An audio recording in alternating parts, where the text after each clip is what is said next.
오늘 이제 노 사도가 자기의 믿음의 2세대들에게 오늘 강조하는 말이 무엇입니까? 오늘 가장 강조하는 말은 하나님의 자녀라고 하는 말입니다. 하나님의 자녀. 1절 보십시오. 보라, 아버지께서 어떠한 사랑을 우리에게 베푸사. 어떠한 사랑을 베푸셨습니까? 자기 아들을 죽이신 사건이죠. 우리 이번 주일 설교처럼 우리의 모든 죄를 죄 없는 아들에게 다 뒤집어 씌워서 구약의 아사셀 염소에게 광야에서 죽게 만드신 것처럼 자기 아들을 죽여서 우리를 뭘 삼은 것입니까? 하나님의 자녀로 일컬음을 받게 하셨다라고 하는 것입니다. 이게 엄청난 사건인 것이죠. 하나님의 자녀라고 하는 말, 이 말이 성경에 종종 등장을 합니다. 구약에는 딱 한 번 나오고요. 신약에 몇 번 나오는데 누가복음에 하나님의 자녀라는 말이 나와요. 그런데 이 쓰인 단어가 좀 틀려요. 누가복음에 하나님의 자녀라고 하는 말은 우리가 양자되었다라고 하는 뜻입니다.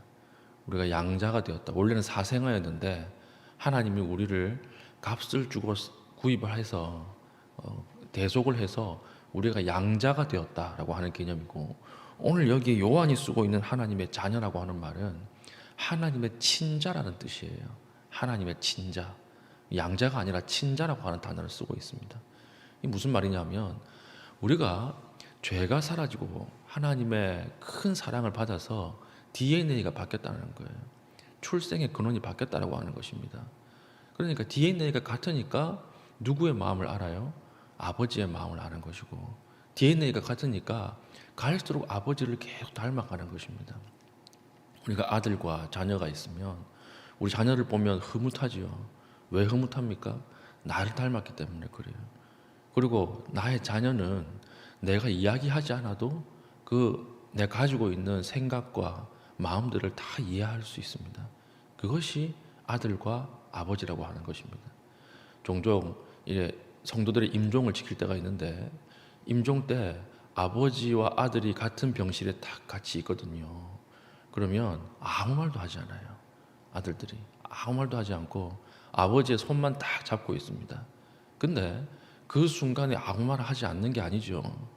그 순간에 어떤 웅변보다 큰 소리로 서로 대화하고 있는 거예요. 언어를 초월하고 있는 거예요. 왜 그렇습니까? DNA가 같기 때문에 그래요. 같은 사람이기 때문에 그렇습니다. 그러니까 오늘 아주 노령의 사도가 자녀들에게 이렇게 이야기하는 것입니다. 하나님의 엄청난 사랑을 받고, 너무 큰 사랑을 받고 너희가 하나님의 자녀가 되었다. 그러므로 너희는 갈수록 하나님을 닮아갈 것이다. 너희는 갈수록 하나님의 뜻을 행하려고 할 것이다. 아버지의 마음에 순종하도록, 기쁨이 있도록 순종할 것이다. 이렇게 나가야 한다. 이것을 강조하고 있는 것이 오늘 3장의 내용이다라고 하는 것입니다. 그래서 3절 보십시오. 주를 향하여 이 소망을 가진 자마다 그의 깨끗하심과 같이 자기를 깨끗하게 하느니라. 3절에 강조되는 것이 무엇입니까? 주를 향하여예요. 주를 향하여. 이 아들의 DNA를 가지고 있는 사람은 주를 향할 것이고, 아들의 DNA가 없는 사람은 세상을 향할 것이다. 마귀를 향할 것이다. 이렇게 가는 것이죠. 그래서 내가 지금 누구를 바라보고 있고 누구를 향해서 걸어가는가를 보면 나의 근원과 출신을 알 수가 있게 되는 것입니다. 예수님도 너희는 포도나무고 나는 포도나무고 너희는 가지다, 이렇게 말씀을 하셨지 않습니까? 이 무슨 말입니까? 너희가 나에게 붙어 있기만 하면 열매를 맺는다. 붙어 있는다라고 하는 것이 무엇이죠? 같은 뿌리에서 나왔다는 거예요. 붙어 있는다라고 하는 것이 근원이 같다라고 하는 뜻입니다. 그러니까 너희가 나의 아들이다, 이 뜻이에요. 아들은 아버지를 닮아갑니다. 아들은 아버지의 마음을 알 수 있어요.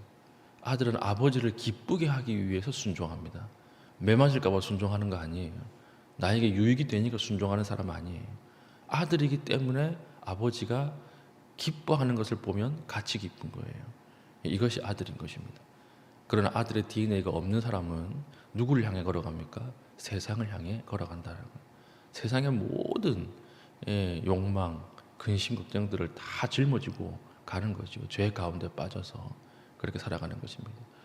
우리가 왜 종종 하나님의 마음이 느껴지지 않고, 왜 우리가 말씀을 읽어도 냉랭하고 우리가 왜 죄 가운데 계속 넘어지는지 아십니까?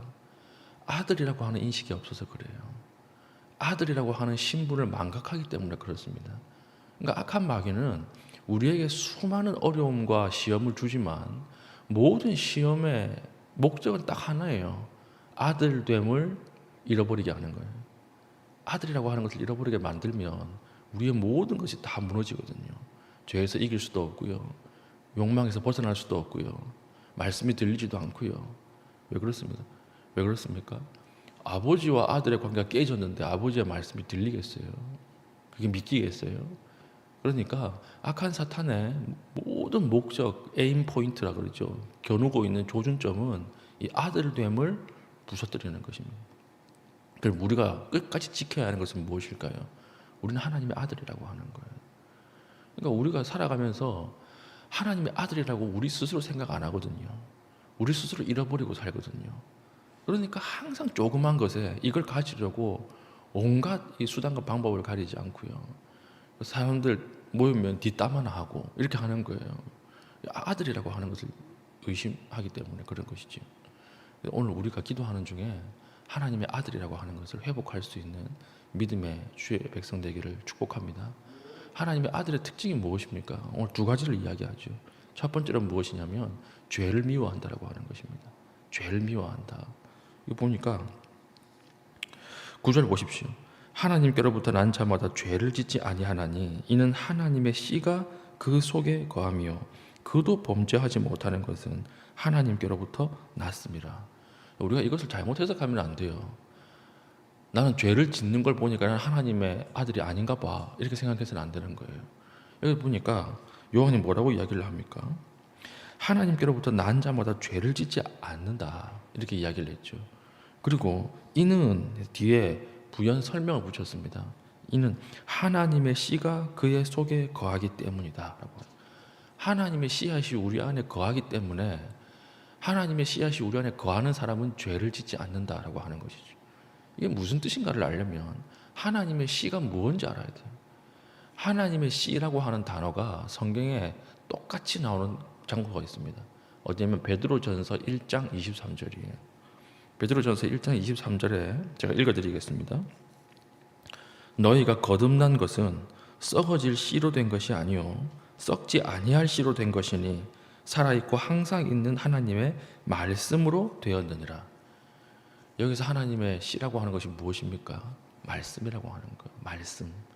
하나님의 말씀이 우리 안에 있으면, 하나님의 말씀이 우리 가운데 기준으로 있으면 다시 돌아올 수 있다는 거죠. 아, 지금 내가 죄를 짓고 있구나. 지금 내가 하지 말아야 할 것을 하고 있구나. 다시 죄악 가운데서 돌이킬 수 있는 기준이 생긴다라고 하는 것입니다. 그래서 우리가 살아가면서 나는 죄를 이렇게 많이 짓는데 내가 과연 하나님의 아들인가? 그 사람이 하나님의 아들이에요. 왜 그렇습니까? 죄책감이 있다라고 하는 것 자체가 DNA가 죄를 미워한다라고 하는 거예요. 죄를 거부한다라고 하는 거예요. 세상 사람들, 하나님의 DNA가 없는 사람들은요, 죄를 지어도 왜 죄인지 몰라요. 왜 그렇습니까? 하나님의 DNA가 없거든요. 하나님의 거룩을 추구하지 않거든요. 그러니까 내가 죄 때문에 고민하고 죄 때문에 괴로워한다는 것 자체가 이것이 하나님의 아들이라고 하는 가장 강력한 증거입니다. 하나님의 말씀이 우리 안에 들어와 있기 때문에 죄가 지긋지긋해지는 거예요. 죄가 싫어지는 거예요. 죄가 미워지는 거예요. 그렇기 때문에 이걸 붙들고 다시 돌아오면 하나님이 우리의 죄를 다 옮겨서 이미 처리했기 때문에 그 속에서 우리의 죄는 소멸되고 자유롭게 살아갈 수 있다라고 하는 것이죠. 오늘 그것을 이야기하는 것입니다. 하나님의 자녀의 특징, 죄를 미워하고 죄에서 떠나간다. 혹시 은밀한 죄 가운데 거하시는 분이 있습니까? 예수 그리스도를 붙잡으십시오. 상담으로도 안 되고요. 약물로도 안 되고요. 여러분 철학과 노력으로 안 됩니다. 예수 그리스도를 바라보고 그분을 붙잡을 때 여러분들의 죄가 소멸되고 여러분들의 죄가 용서받는 일이 일어날 것입니다. 오늘 여러분만 알고 있는 죄들이 있잖아요. 아주 은밀한 죄, 다른 사람이 알면 큰일 나는 죄, 거기서 빨리 빠져나오십시오. 위험합니다. 더 있으면 위험해요. 그러나 하나님 앞에 나오는 순간 하나님이 용서하실 것입니다. 그 앞에 고백하는 순간 하나님은 우리를 깨끗하게 하실 것입니다. 그래서 우리가 하나님의 정체성, 아들이라고 하는 정체성을 회복할 수 있는 믿음의 신실한 백성 되기를 축복합니다. 두 번째는 무엇입니까? 하나님의 아들이라고 하는 두 번째 특징은 형제 사랑이에요. 형제 사랑. 10절 이러므로 하나님의 자녀들과 마귀의 자녀들이 드러나나니 무릇 의를 행하지 아니하는 자나 또는 그 형제를 사랑하지 아니하는 자는 하나님께 속하지 아니하니라. 형제 사랑이에요. 우리가 사랑은 동사라 그랬죠. 믿는 것이, 우리가 아는 것이 믿는 것이 아니에요. 우리 믿는 것은 아는 것이 아니라 사는 것입니다. 사는 것까지 갈 때 거기까지가 믿음이에요. 우리가 살아갈 때 그것을 하나님이 믿음이라고 바라봐 주시는 것이라는 것입니다. 예수님 보십시오. 예수님이 언제 말로만 사랑했나요? 예수님이 언제 사랑한다고 그냥 뭐 고백만 했나요? 아니에요. 예수님은 진짜 이 땅에 인간의 몸으로 오셨어요. 그리고 육체를 가지고 십자가 위에 올라가셨어요. 그리고 우리를 사랑한다라고 하는 것을 몸으로 증명했습니다. 우리도 마찬가지입니다. 믿는 것과 아는 것과 사는 것, 이것이 일치될 때 그것이 믿음이고 하나님의 자녀입니다. 말로만 하는 거 하나님 속지 않아요. 우리가 서원만 하는 거 하나님 속지 않습니다. 몸이 갈 때, 행동으로 갈 때, 형제 사랑하는 그 장소에 헌신할 때, 그때 그 장소에서 하나님의 믿음을, 우리의 믿음을 받아주시는 것이지 말로만 하는 것, 그것은 믿음이 아니다라고 하는 것입니다. 그러니까 우리의 믿음은 항상 머리에 머물러 있으면 안 돼요. 가슴으로 내려와야 되고 손발을 통해서 이것이 전달되어야 합니다. 그때 믿음의 일이 시작되고 그때 하나님의 영광이 일어나는 것입니다. 오늘 우리는 하나님의 자녀입니까? 오늘 우리는 하나님의 자녀로서 살아가고 있습니까? 두 가지 점검하면 되죠. 첫 번째는 무엇입니까? 내가 하나님의 자녀로서 죄를 멀리 하려고 발버둥 치는가? 두 번째는 무엇입니까? 형제 사랑하는 것, 행동으로 매일매일 하나님의 뜻을 지키려고 노력하는가? 오늘 이 자리에 빨리 들어오시길 바랍니다. 그럼 하나님의 은혜가 있어요. 하나님이 우리를 자녀 삼아 주십니다. 하나님이 우리와 함께 하십니다. 우리를 기억하십니다. 우리 이 하나님의 놀라운 은혜를 가지고 오늘 하루 살아갈 수 있는 믿음의 신실한 주의 백성 되기를 축복합니다. 아멘. 기도합시다. 기도할 때 하나님, 오늘 예수 그리스도를 통하여서 우리가 깨끗해지길 원합니다. 하나님, 우리의 은밀한 죄를 고백할 때 용서하여 주시고, 하나님 그 죄에서 돌이키게 하시고, 그 죄가 미워지게 하여 주시고, 하나님 우리를 하나님의 자녀로 받아 주시옵소서. 또한 하나님, 우리가 행하길 원합니다. 말로만 하지 않게 하시고, 하나님 그 자리에 직접 들어가서 예수 그리스도처럼 우리의 몸과 마음을 헌신할 수 있는 자로 세워주시고 담력을 허락하여 주시옵소서. 기도하신 이후에 개인적인 기도의 제목을 가지고 기도하시고 자유롭게 돌아가시겠습니다.